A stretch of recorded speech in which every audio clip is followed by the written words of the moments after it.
Welcome to the number one podcast covering Michigan State basketball. The Final Four is not on the schedule.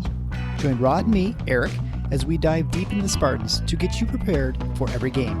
Subscribe today for in-depth recruiting updates and fantastic interviews with today's important college basketball personalities like Robbie Hummel. Thanks for having me. I have listened to your guys' podcast numerous times on drives throughout any Midwestern Big Ten city. So I am big fans of your guys' work. Jay Billis. And next time, hey, if anybody in Michigan wants a December tea time, call me. You wimps won't show up, but I'll be there. I'll be there and play in the cold. And Izzo will be in front of the fire with hot chocolate. Coaches Thomas Kelly. No problem. Glad to be back, man. Glad to be back. Mike Garland. Just can't sit there and trade twos for threes. You can't do it. You're gonna lose. Coming down the stretch, you're gonna lose. And more. You won't find better coverage of Spartan hoops than you will get here. For both the casual and hardcore fan, come along as we take you for a green and white ride. Hey everybody, it's Eric alongside Rod, here to talk about MSU's final home game, senior night, against the Northwestern Wildcats. Before we begin, a reminder once again to keep writing reviews of the show on your podcast player. If you haven't done it yet, it truly takes a minute less maybe, and is extremely valuable to us as it helps the algorithms lead more Spartan fans to the show. Also, quick word of thanks to all of you who support the show via one-time gifts and on a recurring basis. Special thanks to Patreon supporters at the Mateen Cleves level, Bill Church, Brian O'Donnell, and Chad Hickey. Met Chad actually at the Michigan game, the last time Michigan State won. Draymond Green supporters, Adam Welzak, Dan Rankin, James Benton, Jim L., Michael Bosnick, who I also met at the Chrysler Arena, Paul Marsh and Scott Driscoll, and also Rich Wagner and Ken Kremet on Substack. Also to all of you at the Scott Skiles level, we really appreciate your support. If you appreciate the MSU content we crank out, head on over to the Final Four is on the schedule.com/support to reach the necessary links. Okay, so the Northwestern Wildcats come into town with a depleted roster on senior night on the heels of a home loss to the now red-hot Hawkeyes. Of course, these Wildcats have had MSU's number recently, winning last in Evanston, 88-74, in a pretty dreadful performance back in January. Since January 2000, interestingly, Michigan State leads the series 33-7, but has lost three straight, and 4 of the last 5, which gives you an idea how recent the success for Northwestern has been against Michigan State. It's not really been that long, just very recently. Maybe it shows you the value of having an elite winning point guard in Boo Buie. Speaking of which, no one in East Lansing will be sad to probably never see him play against the Green and White again. Of note also, since the last time these two teams played, MSU's had Jackson Kohler return, Xavier Booker is now in the rotation, and Northwestern has lost sniper guard Ty Berry to a knee injury, and most recently, starting center Matthew Nicholson, who broke his foot despite not being on MSU's team while playing Iowa. That's a good point. Also, starting guard Ryan Langborg has missed 2 games to an ankle injury, but is expected to return for this game. Northwestern's 29 this year, 11-7 in the Big Ten, ranked 46th in KenPom and 53rd in the net, which means they need to do some work to get into the NCAA tournament safely. On offense, Northwestern is 28th overall, while on defense, they're 85th. On offense, the Cats do 2 things really well. They don't turn the ball over very often. They're 7th in turnover percentage, and they shoot threes really well at 39%.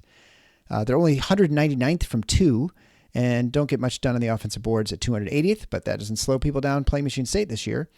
In terms of getting the free throw line, they don't get there very often either. They're 253rd in free throw attempts.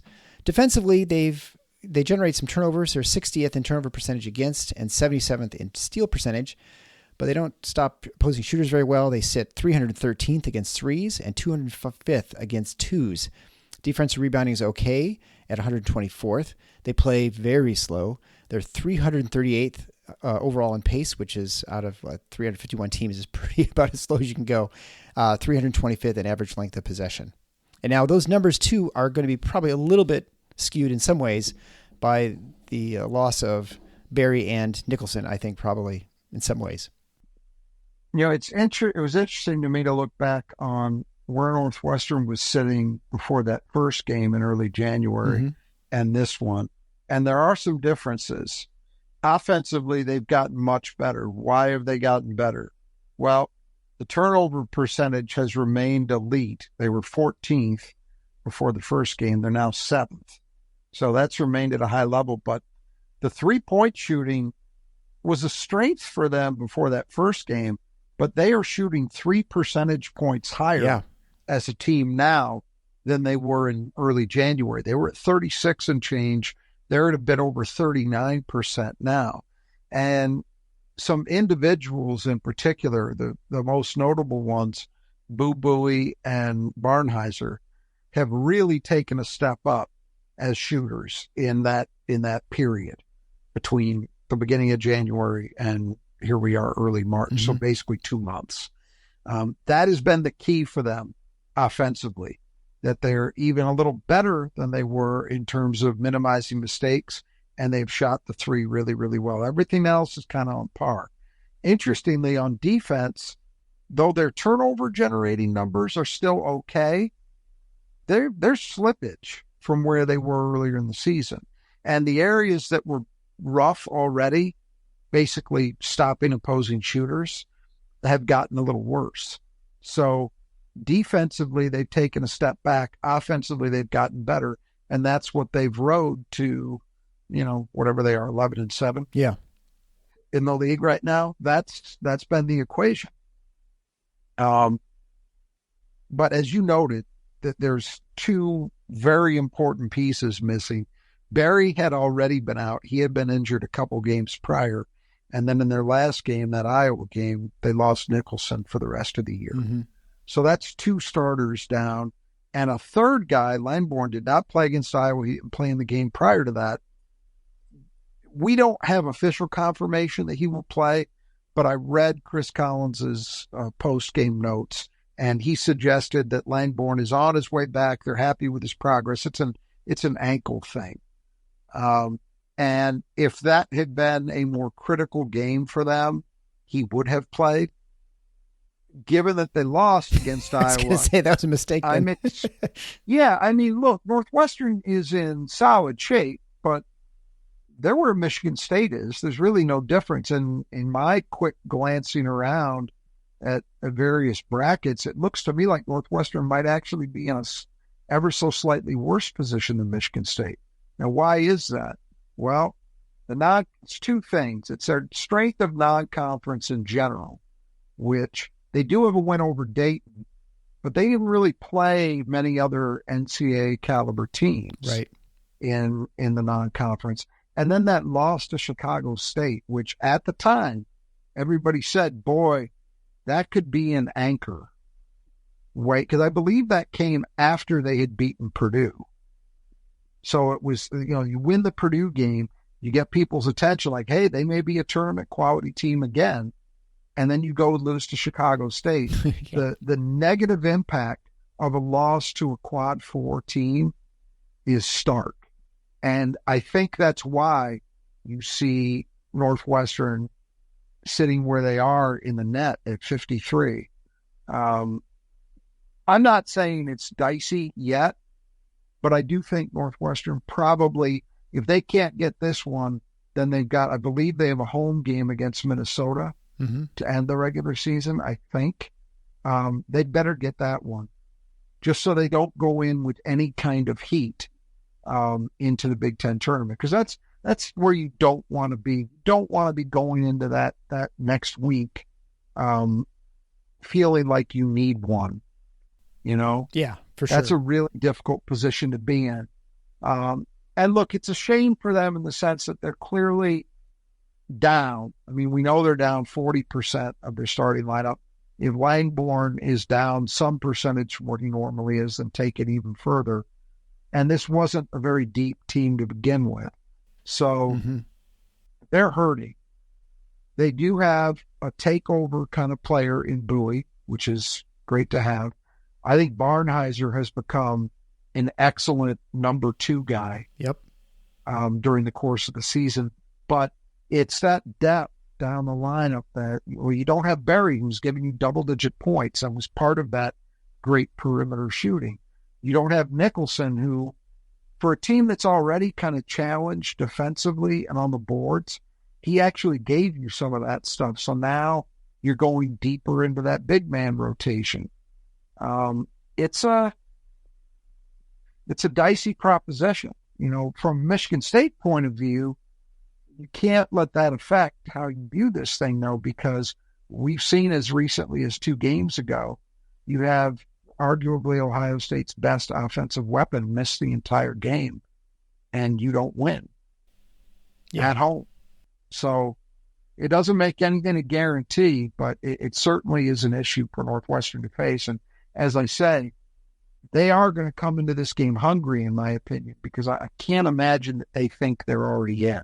Speaking to the point about Nicholson's loss, and in some ways, I almost wonder if it's a bigger loss. I don't think he's he's certainly not like a super skilled, great player, but he's solid, what he does. But the loss of him, and I want to say it was sometime late in the first half, but it could maybe it was early second half. I can't remember. He seemed like he missed a large portion of the game, but they really got crushed in the boards, especially after he left. I mean, they lost 26-18, just overall numbers, and I don't remember how many offensive rebounds they gave up, but it was quite a few to Iowa, which helped Iowa put him away in the second half and just kind of pass them. And he's a guy that, look, the counting numbers are not great. He would rank near the bottom of the league in terms of fives. In terms of scoring, he's not their best rebounder, despite being their biggest player. But when you watch Northwestern, I don't think it takes you very long to figure out that he is a meaningful guy. Yes. So some of it can be, even if he's not getting, a huge number of rebounds, is he occupying guys who can be a presence and allowing somebody like Barnheiser, who's their top rebounder at 6'6", a little over 7 a game, is his presence helping a guy like that out? I think it is. I think he's a good pick setter. He's a big body. That has helped their guards to some extent. I think their interior defense is not great, but I think it's better with him than without, because he takes up a lot of space and he knows how to play, basically. So I do think it's a big loss. There's no two ways about it. The loss of Barry is more attention getting in terms of his point production, but I don't know how I'd feel. I have to think about it, which one is a bigger loss, but Nicholson is a bigger loss than I think the raw numbers, the counting numbers would suggest. And I don't remember exactly what Barry did against Michigan State. I felt like he had quite a few like backbreaking threes, but he ended up with 22 points. Yeah, he was leading scorer. Okay, so he had a really great game. Yeah, I felt like he was real important to that game, even more impressive than Bowie in some ways. Although Bowie had the 10 assists. So it is kind of funny too, looking at how Michigan State was dominating the series with Northwestern. Now that's not saying a whole lot, because Northwestern's been pretty bad for a long time. For almost forever, pretty much, until just very, very recent, last 2 years. But I almost think it's more a reflection of the Michigan State team than it is the Northwestern team in some way, if you know what I mean, as far as the fact that Northwestern's been getting the better of Michigan State the last couple of years. I don't think it's like a specific matchup problem, except Bowie is maybe a tough guy to control, I suppose. I think it's both. I agree with you that there's not something obvious that you look at and say, well, okay, like Zach Edey at Purdue, well, you just can't control, that guy because of the size. It's not a particular matchup problem in that way. I do think that it's a combination of Michigan State not having been as good as they typically are, and Northwestern being better. Yeah. I mean, look, they're going for the third all-time NCAA tournament bid in school history. Yeah. And it would be 2 in a row, which obviously has never been done because they've only been 2 other times, So that tells you, and this team in particular, I think it was really big that 2 things happened with this team. One, that Barnheiser has stepped up and given them someone other than a guard who could be counted on for consistent scoring, because that is something that last year's team did not have. And then it was also critically important that they were able to get a guy like Langborg who could step in immediately into the role that Chase Audige served last year. And he's a different player. He doesn't make the defensive impact that Audige did, but he's a better offensive player. Mm-hmm. He's a much, much more consistent shooter. Right, exactly. And so those two, and then you add it up, this is, at least when they're whole, this was a very, very experienced team. I mean, they're almost right there with Michigan State in terms of just the number of games that they're, Bowie and Langborg are both fifth-year guys. Berry was, I believe, a senior. Nicholson is a senior, so those are both guys in their fourth year. That's a lot to have playing the kind of minutes those guys play, So all of that has combined. I think it's made them obviously much more successful than we're used to seeing Northwestern. So in terms of the status of things between the two teams, I think it's a combination of them being better than they've been, Michigan State being worse. Well, and of course, the biggest thing for Chris Collins this year was getting Bowie coming back. I mean, if you had to pick one player who had to come back, the return of Bowie was obviously the most important. We'll talk about him in a second, so I'll save most of it. But it's not just getting Bowie back, but it's getting this Bowie. Yeah, right. The Bowie they've had this year, particularly since January. That's been huge. And it's one of the things that gives them a real chance in this game, despite being down 40% of their starting lineup. Well, they still got that guy. Right. Well, and it is funny because there were 2 years ago before last year. I mean, we were seriously talking like, I don't know how much longer Chris Collins has because he made the tournament and then a lot of time in the wilderness. It's Northwestern, so you can kind of linger for a while, but at some point someone's going to, pull the trigger. And now I mean, you got to imagine at this point, he's safe for a long time. It's kind of as long as he wants his job, probably, unless they just totally hit the skids. Yeah, I would agree with that. I think he's bought himself with last year being followed up by this year. I think he's bought himself a longer ride. And I haven't counted the years, but it's been a lot of years now that he's been there. Yeah, probably 10. I mean, he's got to be, I was going to say, he's got to be close to double digits, if not over. Mm-hmm. So it'll be interesting to me to see what happens with him because you could look at it and these were all the same things that were said when they made the tournament the last time. Yep. Not last year, but I mean the time first before. Year. Yeah. And you could look at it and say, well, you've done that. Now you have to consider what is possible in addition to that. Mm-hmm. And if you don't think there's big growth that's possible from here, maybe this is a moment to look around and see about trading up. Yep. And I do feel as if we're there. We're at a point where, and look, I don't know. We got to see what jobs are ultimately open, right? Mm-hmm. Because I think there are going to be a lot more than are currently posted. We can assume that. But if you're Chris Collins, is there a job out there that has appeal? And do you figure like you're at the point in your life and we're called for sure. I want to say he's in his mid to late 40s now, I think. Is this a time that you look at it and say, well, it's now or never? Yeah. Either I can probably be a lifer at Northwestern, but do I think that I've really got an opportunity to truly contend for championships, be they Big Ten or national at this place? Or do I use this time and what I've done the last couple of years to go up another level in a high major spot that you think has a better chance of competing for titles? I don't know. It'll be interesting to see. I could honestly, neither outcome would shock me. He seems comfortable there, but could you fault him because there's a school of thought that what he's done the last 2 years is pretty much maxed out. Yeah. What you can do at Northwestern. I mean, we've just talked about the numbers, right? This would be the third time in program history they've made the tournament. So that says something. It says something about where the program sits and what's realistic to think about going from here.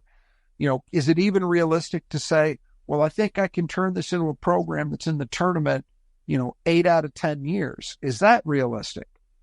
That would be a tall order, in my opinion. Maybe it's possible if he's really found something, but we saw, there was that period between the tournament bids where he had teams that arguably had more quote unquote talent in terms of highly rated guys, the way recruiting classes are ranked, those teams might have had more talent than his first NCAA tournament team, but they didn't play at that level. Right. And it just goes to show you it can be tough. You're never going to be in a position there because of admissions where you can just go compete. And that's even if you had the NIL, which they don't have, and either, the facilities and all that stuff, to just go out and say, hey, we're going to just recruit the McDonald's All-American list and make sure we're landing, that caliber of player at times. I think it's very, very difficult to envision that. And so, you do have to be realistic, but I can't pretend to know what's in his mind. He may be just fine. He may have looked at it and, one thing that helps is that Duke not only hired another coach, but they hired a guy even younger than he is. Yeah. So you can surmise that John Shire's probably not going anywhere anytime soon. So the job at the alma mater is probably not going to be there for Chris Collins to have a realistic shot at. So that helps if you're Northwestern, but I don't know where his head is at. I could see either outcome. Yeah. And I guess the other question that you can't possibly know at this point is his success related to the fact that he's figured it out and sort of the whole coaching thing, or is it a reflection just he has an elite player in Boo Buie who's just able to sort of will them and, they play so much better with him. And then when he's gone, are you going to find some struggles in replacing him? And that actually he was more of a linchpin than the coaching side. You can't know. These are obviously unknowable, but it'll be interesting to kind of see how that plays out. You can't, but I don't think it's all Boo Buie. Boo Buie's a very good player, but let's not take it too far. We're not talking about Irvin Johnson. No, but we're also not talking about winning the national championship. We're just talking about making the tournament. Right. You're right. Yeah. I guess the way I look at it is, to me, and we'll talk about this more in a second, Buie has over the last 2 months entered another level of play. Prior to that, so earlier this season or all of last year, he was not the same guy he is now. Yeah. He was not nearly as efficient a player. So if I look at last year's team, was it solely because of Boo Buie's presence? Oh, absolutely not. They had Audige even though he was a maddening, inconsistent player at best offensively, he was a huge tone setter for that team. Barry was very, very good last season. Later in the year, they started to get more out of Barnheiser. They had Robbie Baran chipping in. Nicholson was on that team last year. So they had other pieces. Bowie's really important, but I think what it's really about is how does he follow this up in terms of who he can bring in to replace. So if you look at this team, and I have no idea what Nicholson or Barry's inclinations are, I believe they'd both be eligible to come back for a COVID year. It would be, yeah. If they come back, that helps. Barnheiser looks to me like a guy on the cusp of stardom. I think Martinelli is very much where Barnheiser was this time last year. And so I think he could evolve next season into more than he is even today. So those are some pieces.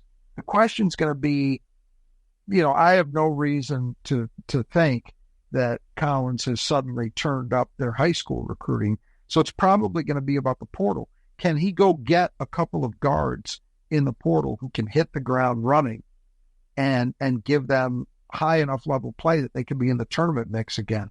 We'll see. Yeah. Well, that's a tall ask. That gets back. Yeah. It is. And that gets back to what I was saying, which is, does he feel like this is kind of the best it's going to get and this is a good time to use this platform to go somewhere else? Or does he consider himself more or less a lifer there? We'll see. Because this may be the best chance he ever gets. Right. From here forward to leave. It's possible. Right. It's a little bit like a mid-major coach who makes the tournament, makes the Sweet 16.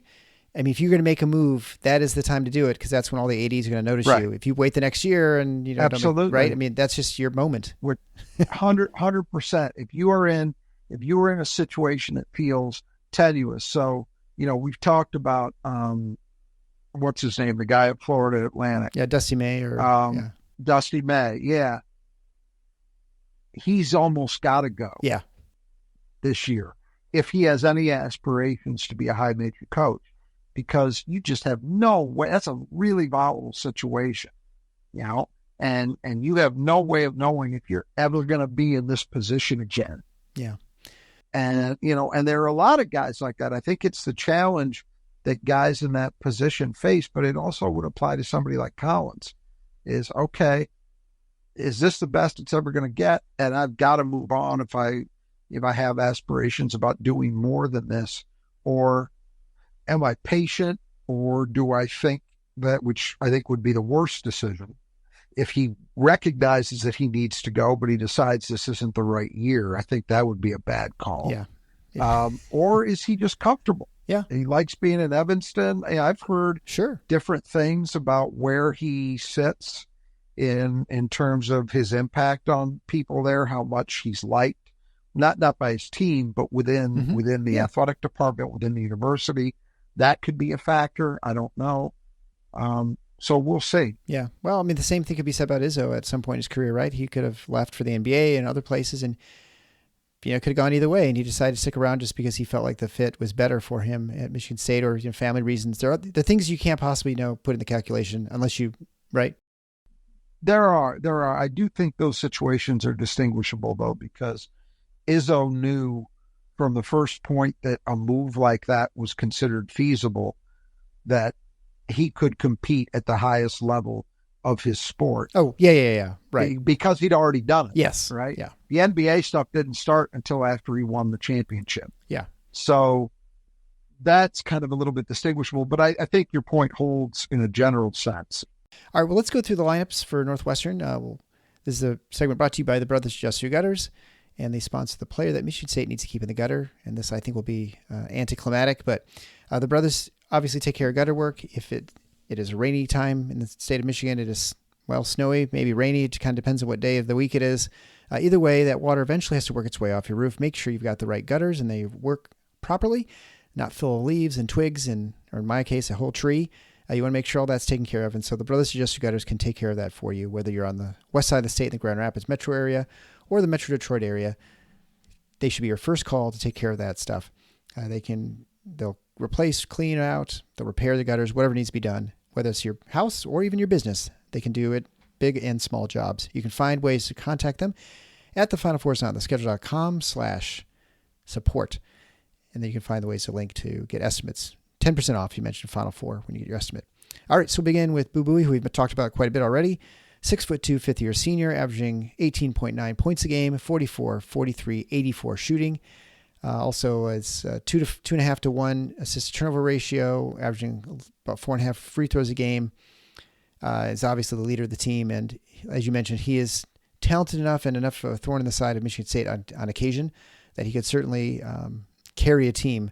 He sort of, in some ways, kind of reminds me of Cassius Winston, only in the sense that, you know, Cassius could almost carry the team to will him to victory at times too, just by himself. Yeah, Bowie's having a great senior year, and Izzo made the comment today that if Zach Edey wasn't in the Big Ten, we would be talking about Boo Buie as Big Ten Player of the Year, and he's probably right the way it's ended up. I am amazed by the improvement in terms of his ability to play efficient basketball over the last 2 months. He has taken his 3-point shooting up, I believe, 8 percentage points from where it was before the first game against MSU. At that point, he was a little bit below a 2-to-1 ratio in assist turnovers. Now he's at like 2.5 to 1. Mm-hmm. He has just the things that were always issues with him. He always had, from the moment he got there, you could see this is a guy who can score in bunches quickly. And he's obviously a talented scorer. He's a guy who can get his shot at different spots on the floor with regularity. He can draw fouls. All those things were there. And from his sophomore year on, he showed that he had what it takes to at least be a competent point guard. But decision-making was always a question mark. His shot selection and, sometimes a propensity to just make a bad decision with the basketball, trying to make a play for somebody else. those things were enough of a factor that I felt they put a cap on him in terms of his ability to get to that true, first team all Big Ten level. Mm-hmm. Well, that's changed this year. He's just become a much more efficient, much more judicious player. And with that, all of his numbers have gone up. He's the emotional leader of that team. He is a guy, absolutely, I agree with what you said. He is capable of carrying a team. And, his presence is a big reason why Michigan State, even with the guys missing in their lineup, can't remotely assume that this is there for easy pickings. They just can't do that. He's too good and too capable over any given 40 minutes of just taking a game over. All right, then we go on to Ryan Langborg. We'll assume he's playing, a 6'4" transfer from Princeton. He's fitting really well with the team, averaging 12.5 points a game, shooting 43, 42, and 77. Yeah, and that's really, it's not that he's a bad defensive player, but Hawkeyes was really special. Yeah. And they were a better defensive team last year than they are this year. And I think it's largely because of that guy's absence, that he was a game changer. You could put him out there in those half-court traps that they would run occasionally. And with his length and athleticism, he was a problem. Yeah. Langborg is not that, but what Langborg is a much more consistent shooter. Hawkeyes was another guy with, that was the thing with Northwestern last year, is you could look at their guards and say they could shoot them into a game, they could shoot them out of it. Yeah. Because Bowie and Hawkeyes would both take a lot of bad shots. Well, Hawkeyes is gone. Bowie's taking much, much better shots. Hawkeyes is gone, and he's been replaced by a guy who has great shot selection. So huge, as I mentioned earlier, huge addition. When they got him, when he committed as a transfer, Hawkeyes had not made his mind up. So initially, to me, it looked like, wow, that's a great fourth guard for them to get. And then Hawkeyes decided he wasn't going to come back. So that meant Langborg was going to have to be a starter, but he has proven to be a very, very good fit for Northwestern and a hugely important addition. Yep. He just doesn't have those freakishly long arms. And yeah, some ways I've almost seen Trey Holloman's got kind of like the same build as Hawkeyes. This was like a long, gangly. Little smaller, but yeah.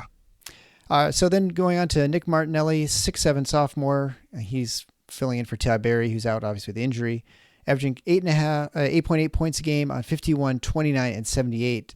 Shooting, also pulling down 4 boards a game. Yeah, as I say, he's been playing better and better, and I really do think he's on the cusp of, he's right where Barnheiser was last year at the same point. They're in the same class, but he's about a year behind Barnheiser's development. So next year, I will not be surprised if Martinelli is a guy that we're talking about as a consistent, low teen scorer with much more efficient shooting numbers. I can see all of that happening. For now, he's a very important player because they had him to plug in for Berry. He's not nearly the same kind of player. He's much bigger, not nearly the shooter Berry was, and so it changes Northwestern's offensive dynamic, but he was a good option for them to have, certainly, to replace Berry. And, I think he's a guy that's proven to be capable of contributing at a pretty high level, and I think there's a lot more there yet to come for him. And the next would be Brooks Barnheiser, who's actually listed as a junior, but so 6'6", 250 pounds. Oh, I'm sorry, you're right. So I think you're right. I think Martinelli is truly like a year behind He's as far exactly as a year behind him. I was thinking Barnheiser was a sophomore, but you're right, because he didn't play much at all as a freshman. Exactly. Like he just started playing a little bit last year. Well, I guess like Martinelli. Yeah. So Brooks Barnheiser, 6'6", 215-pound junior. He is averaging 14.4 points a game and 7.1 rebounds a game, shooting 44, 35, and 75. And I feel like after that really, that terrible game they played where what did they lose by like 30 or something like this to Illinois, and they can't bounce back, and they played Michigan State, and then he had a great game. Yep. I feel like that's really where he's really sort of has picked up steam and really taken off this season. Yeah, it's been a little less explosive than Bowie, but a very similar trajectory where all of a sudden the efficiency with which Barnheiser is playing has gone up since early January, and it's just sort of stayed there. All his numbers are better. He's the best rebounder on that team. He's been an effective scorer inside and out. The 3-point shot over the last couple of months has finally started to come around to the point that, if you're a mid-30s guy and you can do all the other things that he does, that's pretty good. So, yeah, he's their number 2 player, and I felt that way even before the injuries. I think he's been their number 2 guy. And next year, he's probably going to be the focal point. All right, so rounding out the 5 is Luke Hunger, 6'11", 250-pound sophomore. He now, of course, takes over for Nicholson, who's out with a broken foot, averaging 3.6 points a game and 1.6 rebounds a game, although that is what he was playing before in just 11 minutes. So now he's obviously going to play, full-time, shooting 50, 25, and 67. So we expect, it's a little different numbers probably from him. Yeah, my recollection is he had a good run against Michigan State in that first game, where he was very effective in a limited period of time. He's going to have to play a lot more in this one, and he's a more skilled player than Nicholson. I don't think there's much doubt about that. But he's also, I don't think, in quite as good a shape. I don't think he's a better defensive option than Nicholson. So it'll be interesting to see how things go for them. As you said, when Nicholson went out of that Iowa game, it didn't go well for Northwestern. Yeah. And it was really down to Hunger and Preston as the guys who logged those minutes. So that's what they're going to have against Michigan State. It's going to be those 2 guys. Yeah, interestingly, when the teams met before, I'm just looking at the box score now, Nicholson played 10 minutes, had no points, 2 rebounds, and 1 assist. And Hunger had 10 points and 4 rebounds and assist with 19 minutes. So you're right. I mean, your memories served you well that he was much more effective than Nicholson. He had a big game. Yeah. It might be his best game of the year. Probably so. It was against Michigan State. So we'll hope we don't see a rerun of that. Then moving on to the reserves, started Blake Smith, 6'6" sophomore. I think he was like a walk-on or former walk-on. They kept saying that during the broadcast. I think last time. He's only played 6 games, but due to the injuries, he's started to play a little bit. And he was okay. Had 11 points in 29 minutes against Iowa. He was 5 for 5 from the field, but he got exploited a couple times in defense. And there were times you're like, oh, he is a walk-on. Right, but since Barry and Langborg were down, he was in the starting lineup. He played close to 30 minutes both games. Right. He hasn't missed a shot over the last 2 games. He's 5 for 5 from the floor, and I think he's also perfect from the line during that time. The defensive issues, they're there, but he actually has stepped up and given them some minutes, and he gives them some size at 6'6" on the wing. And he's a legitimate wing. It'll be interesting to see how he fares now that it seems more likely that he's going to play consistent minutes, not necessarily what he did the last 2 games, but given the way things have been going, I'd be surprised if he's not somewhere in like the mid-teens at least. Probably, yeah. Then it'd be Blake Preston, 6'9", 240-pound transfer from Liberty, averaging about 2 points a game and 2 rebounds a game in 10 minutes, playing both the 4 and the 5. Almost certainly he'll play a lot more 5 in this game since Nicholson's no longer around. Shooting 46% from the floor and 43% from the line. Yeah, he's been, kind of like Hunger. He's been a guy who barely gotten to double digits in minutes per game. Just gives them a little bit of a blow, physical presence at both the 4 and the 5. But with the injury to Nicholson, I don't see much of an alternative but to play, because you're not going to play Hunger, 30, 35 minutes, I don't think. So I think they're going to have to play Preston a lot too. And finally, Jordan Clayton, 6'2" freshman, averaging less than half a point a game in 8 minutes, shooting 17% from the floor and a blistering 8% from 3. Yeah, it's been tough for him. He's a young guard. He's a guy that they're hoping can emerge as a player down the line, but he's played consistently in terms of actually seeing time in games. They play him regularly, but he doesn't play a lot of minutes, and obviously you mentioned the shooting numbers. Offensively, it's been rough. All right, so the player that Michigan State needs to keep in the gutter, I'm assuming it's Boo Buie. Is that accurate? That's pretty just like last game. Right? I'm not going to, there's nobody to play that. I mean, I guess I could I could try and throw a wild card in and say Barnheiser, but no, I'm going to go with Boo Buie because he's the point guard. Yeah. Okay, so then we'll go on to our player that Michigan State cleans the glass best, brought to you by the Squeegee Squad of Grand Rapids. If you need your glass cleaned, there's no better squad than the Squeegee Squad of Grand Rapids. Whether you're at home, you have a business, maybe you've got a high-rise, whatever it is you need done, they can take care of it. They do fantastic work. They did our house. They did great work. Maybe you want your house power washed. They can do that too. They can clean the inside of the windows. They can clean the screens. They can do a lot of stuff that you don't think about.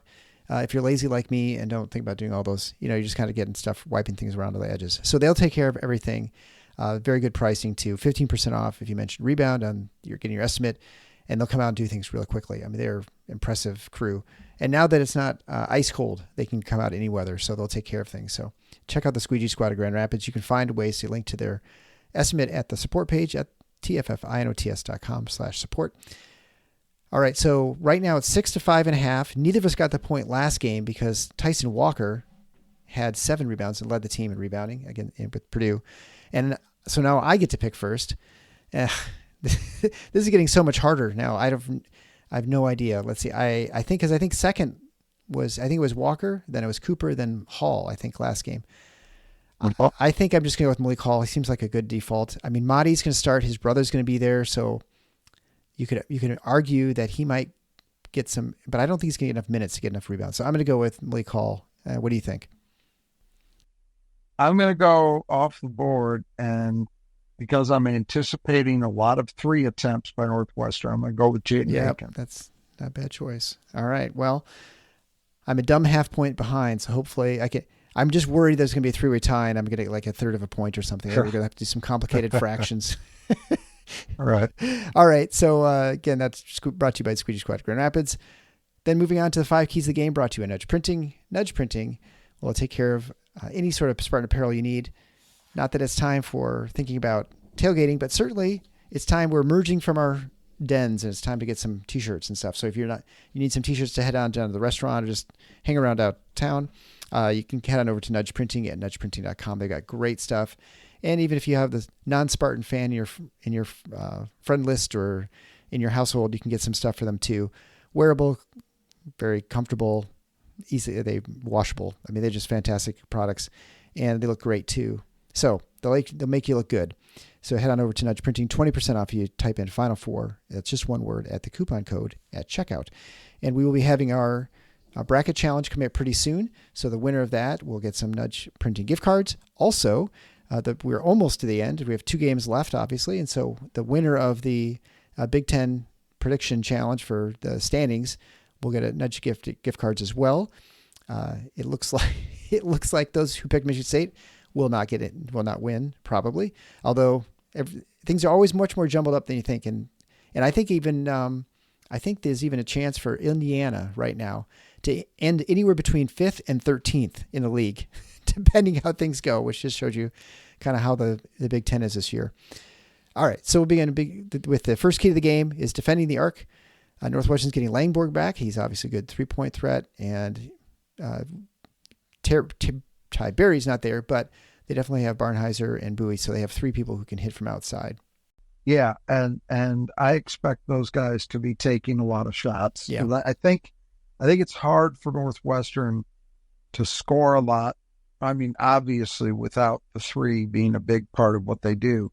So if you're Michigan State, you don't have to worry about a significant low post scoring threat. And you also aren't dealing with a team who's got a lot of blow-by guards. I mean, Buie is the exception to that. Mm-hmm.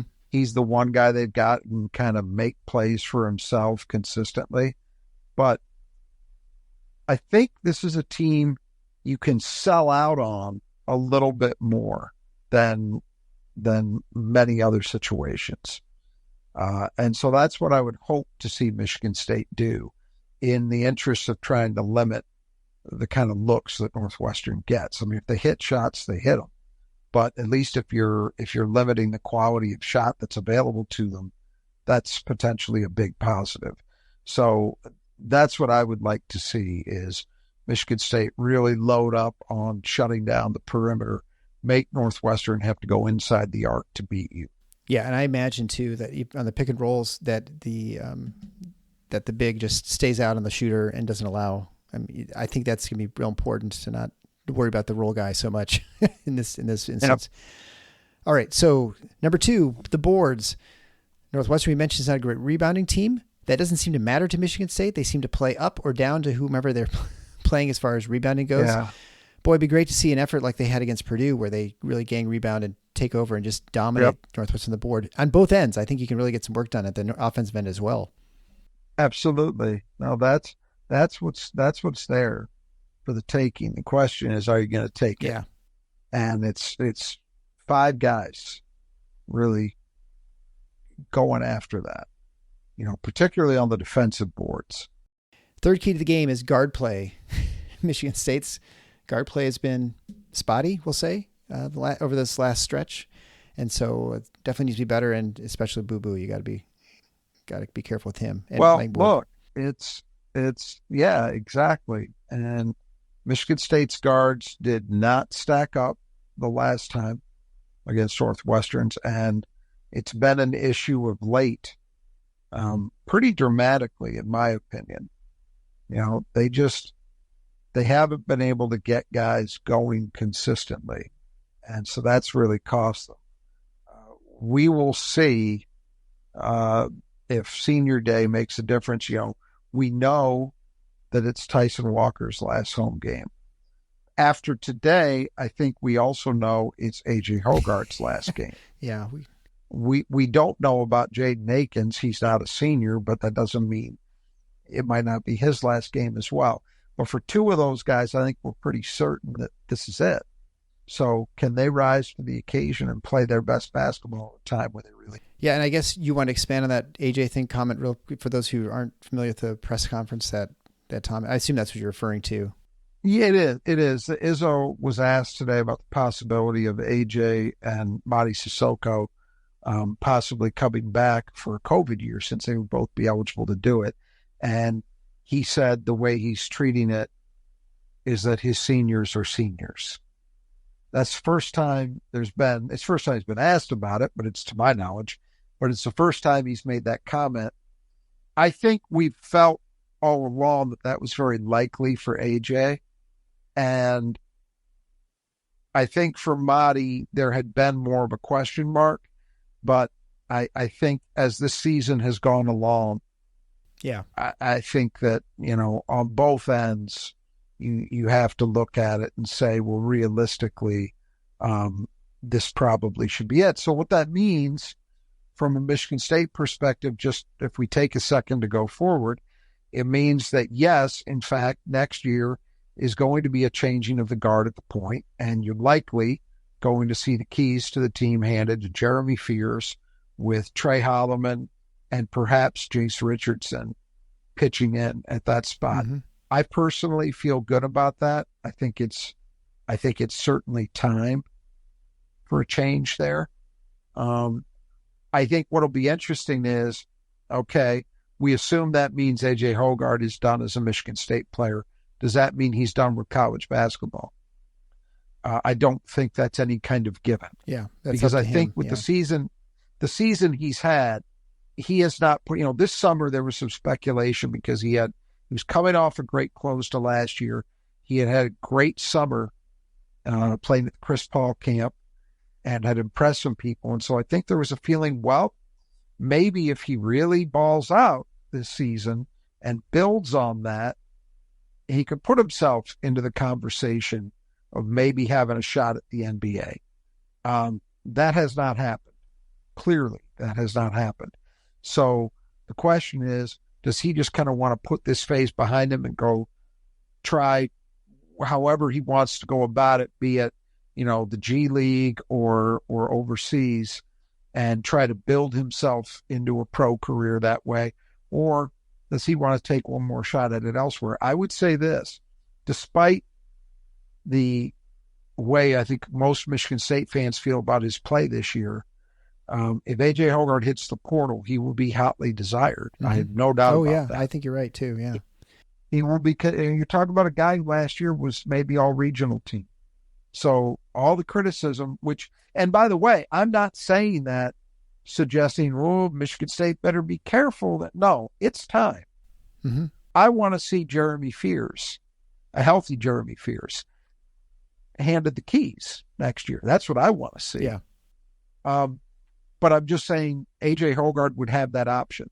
Marty maybe too, by the way. Yeah, I think we'll see. You almost imagine him a little bit more moving to a college program for another year, just because of maybe his situation, because of his overseas and stuff. But maybe so. Yeah. All right. Well, anyway, let's go to the fourth key to the game, which is pace. Northwestern, as I mentioned before, they play at the 338th place in pace, so they're very slow. So they're going to probably try and slow it down. Michigan State obviously wants to speed it up, especially in the transition. So that'll be the push and the pull in this game. Yeah, and look, I think it's going to be tough to be playing a 94-foot game, to say the least. But if you're Michigan State, you have to look at this game as one where you must take advantage of the opportunities to get into transition that do present themselves. Yeah. You know, they really didn't get much of that against Purdue. They've got to get more than that in this game. And the fifth and final key to the game is energy. Obviously, it's senior night. And then Michigan State is, I wouldn't say this is a must win, but this is probably the easiest of the two remaining games to get. Well, and so it's at home. I mean, you should get this one, in which case we thought probably need 1, 2 for sure to get some in that tournament. 1 probably gets them in at least a play-in. But, anyway, there's a lot at stake. There's no reason there should be energy at this game. But, right. that's the thing you worry about. And that's why it's the fifth key to the game. Yeah, and it's a very simple thing. If you bring the energy that we saw in West Lafayette, you should be in outstanding position to win this game.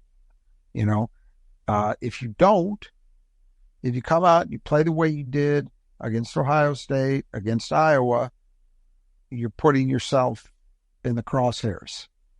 So you would hope that with it being senior day and as much riding on this as we think does, that it won't be an issue. But we also know enough about this particular group of players to know that you can't take that as a given. Yeah, for sure. One other thing you shouldn't take as a given is your electrolyte status. If you are working out a lot, or maybe you do some intermittent fasting, you want to make sure you've got enough sodium, potassium, magnesium, those sorts of things. Great way to do that without adding all the sugar and the calories which negates your workout. Check out Element. You can find our ways to get a free variety pack if you go to our website and with any purchase. So you can get a second variety pack so you can make sure you get the right flavors. It's a great way of making water something more than water and actually tasty. Not only that, it depletes your electrolytes. You can check that out at the support page. You find the affiliate link there. So that brings our question of the week, or the show, I should say. So if you want a question answered, send it along as a text or a voice memo to me, Eric at tffinots.com. So today's question comes from Patrick Lacey. He says, I'm not one of the Izzo is washed people and by no means want coaches to retire, but I would love to hear who you guys think realistically is going to be the successor to Coach Izzo. I think Drew Valentine is the next obvious choice, but I'd like to hear what let you discuss this. I guess I'll just start with that. For those not familiar, Drew Valentine took over at Loyola Chicago. They moved to the A10. They had a rough year last year. This year, they're in second place. I think they're 13-3 in the A10. They are probably a certain discussion with Dom that they're probably not in a position to make the tournament as an at-large bid, unless they maybe run off a couple in the A10. But even then, their net is like a 90, so they're not great.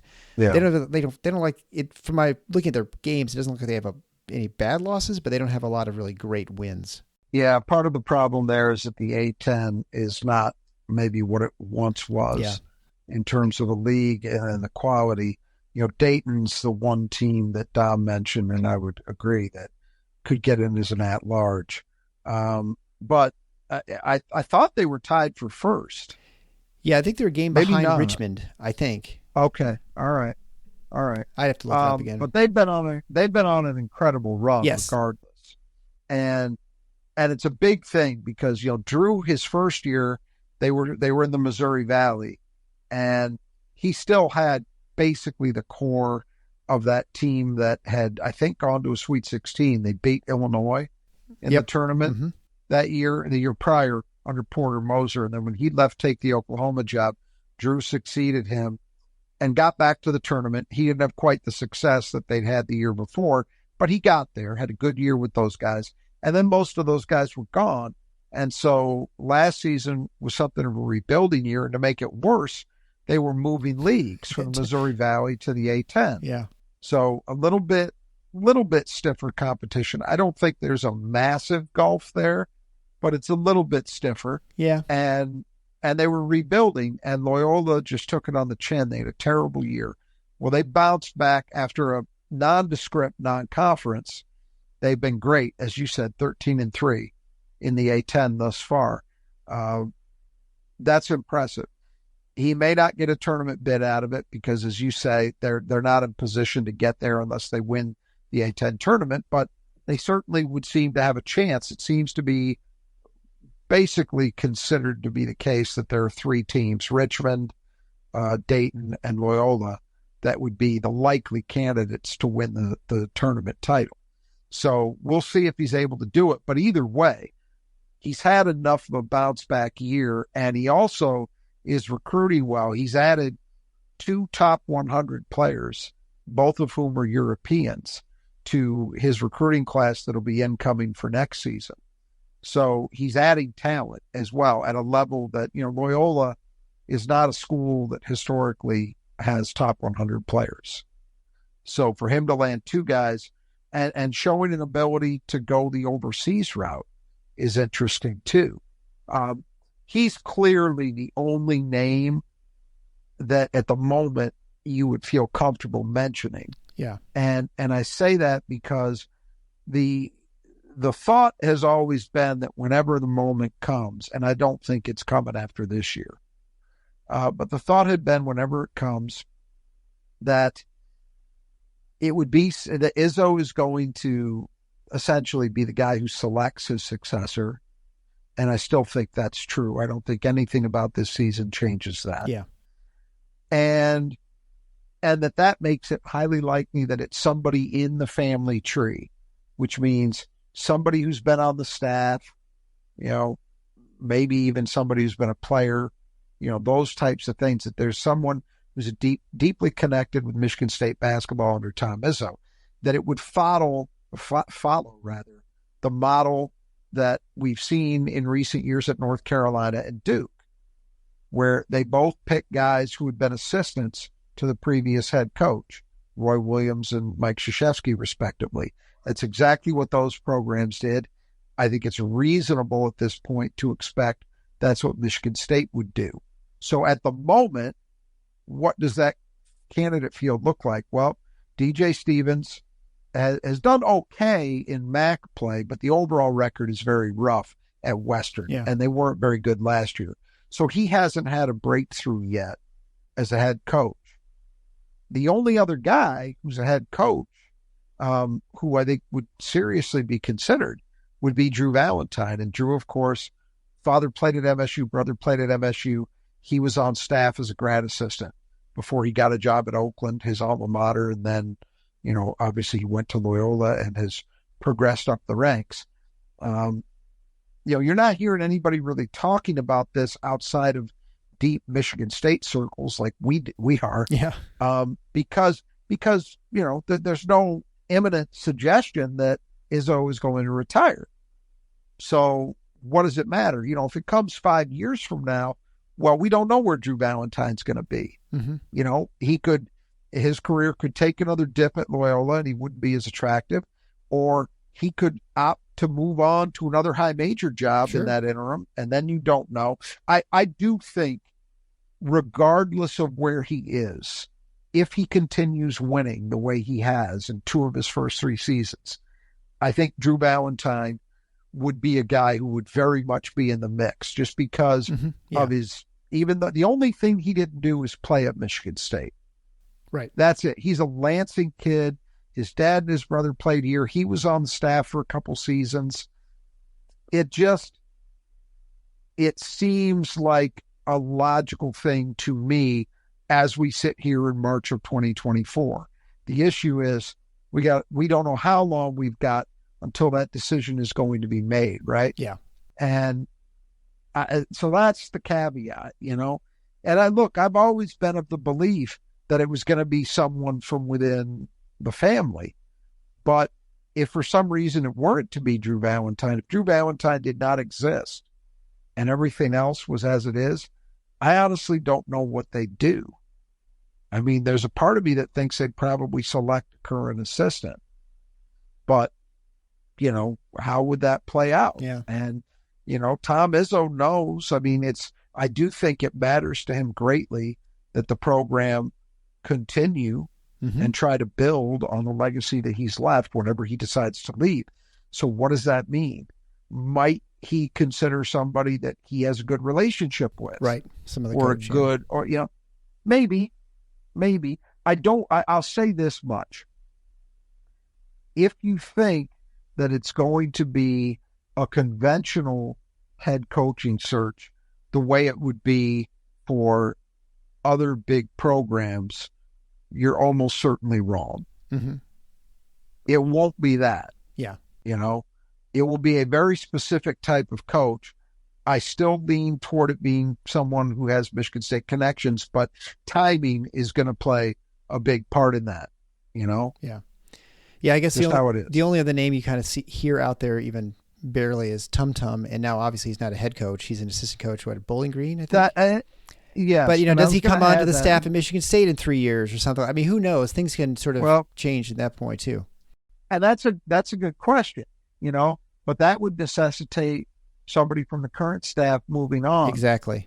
And I have to be honest with you, I don't see that. I mean, I'm with you.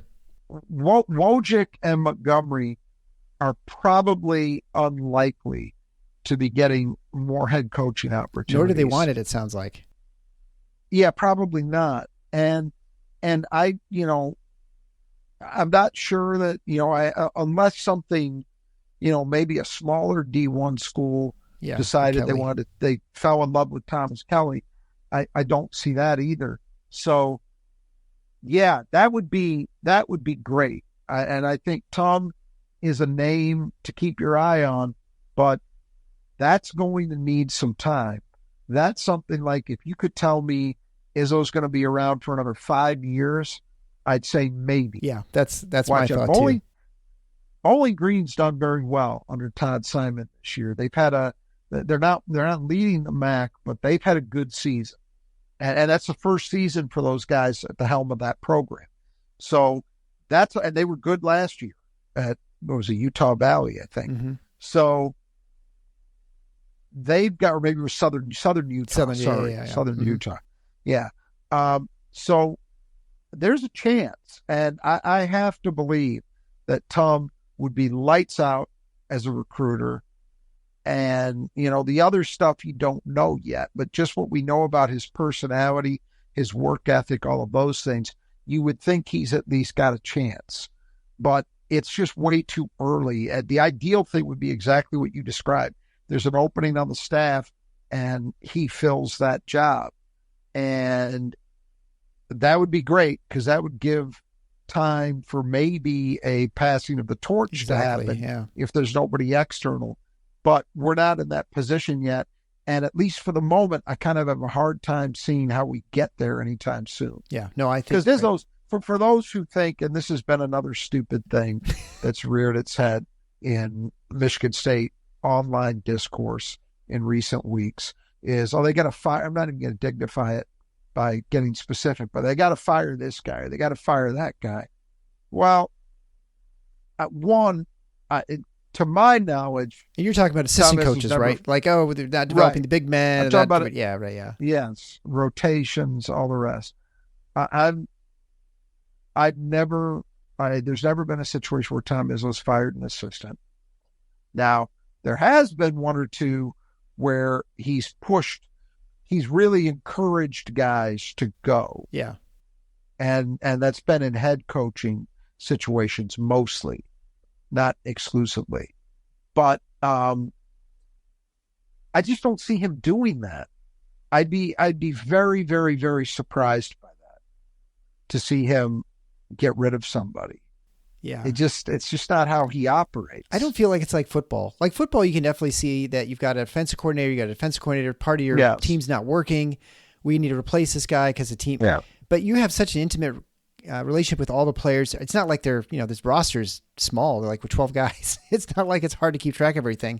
I just don't see how there'd be outside of like personal issues or something weird happening that you're just going to get rid of people. Well, because they're going to be operating the way you have things. They're just going to help you implement it, unless they're just not able to do that, which is at this, I don't think he's hired those kinds of people. They'd already be gone if that was the case.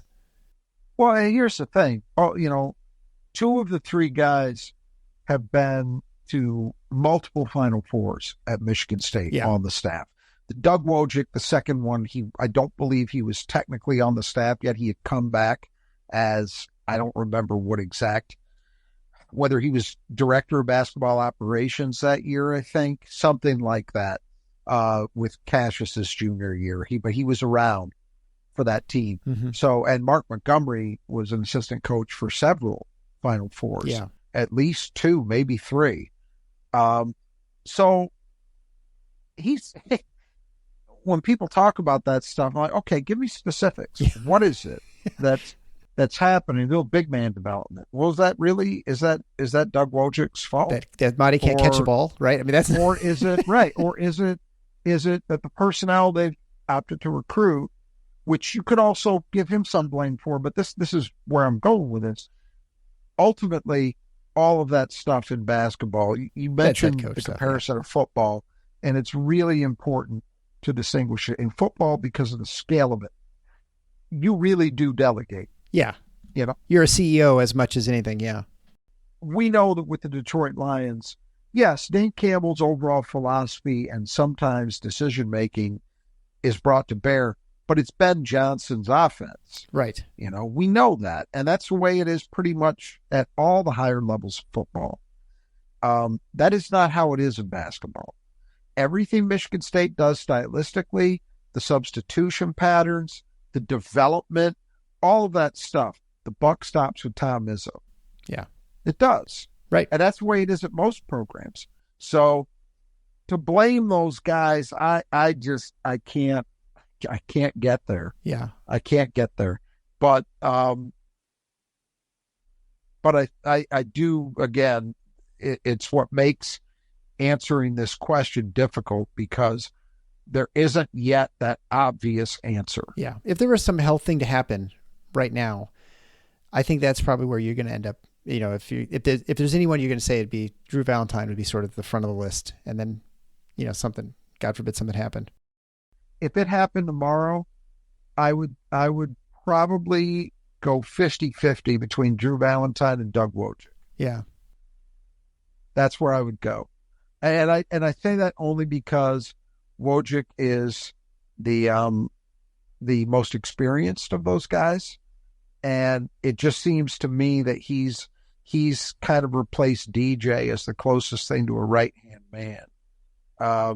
Maybe, I guess I should give some percentage chance that even with the rough start he's had, it wouldn't be crazy to think they might look to bring DJ Stevens back. Yeah. So that would be a possibility too. But those would be the 3 names that I would think about. Yeah.